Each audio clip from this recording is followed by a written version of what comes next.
about cohabitation. The first part was about what our current environment is about. The second part was about impact over a lifetime on your marriages and on your children. Today I'm going to talk to you a little bit about trust.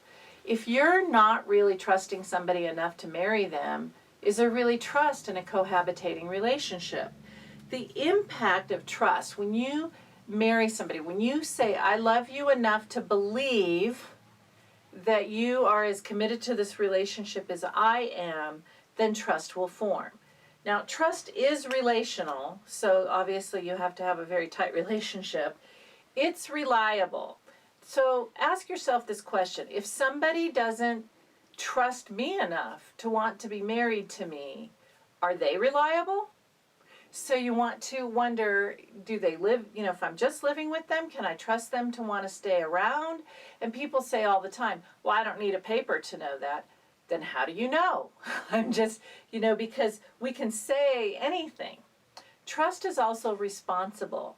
If a person doesn't want to take the responsibility of being a husband or being a wife, then why do you want to be with them?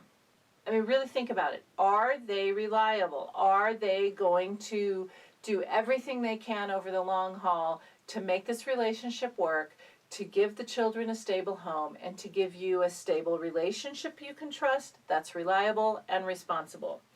Trust is also respectful.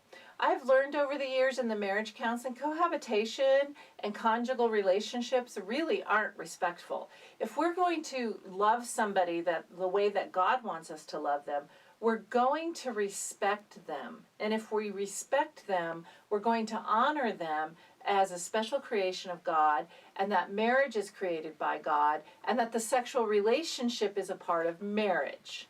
So you want to pull back from yourself and say, just because the culture's doing it doesn't mean that we should be doing it. The sad statistic today is 95% of couples are having sex before they get married.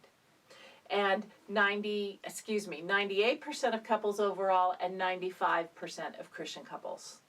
So that's not really respecting yourself, and it's not really respecting the other person. I want you to think about something for a minute.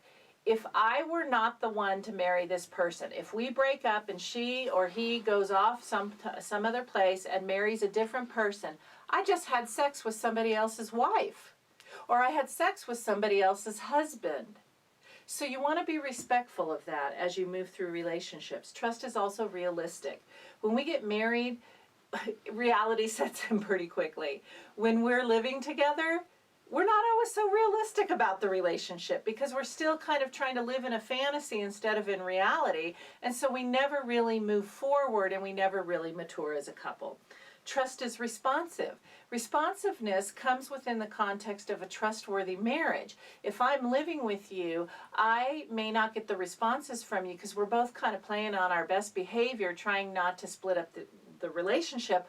Or one person is saying, you want me just to move out? You want me just to move out? So whenever you try to have a problem discussed and dealt with, the other partner's just like, fine, I'll just move out. And that's not responsiveness. If we're married, we kind of got to think about it. We got to figure out how to fix that.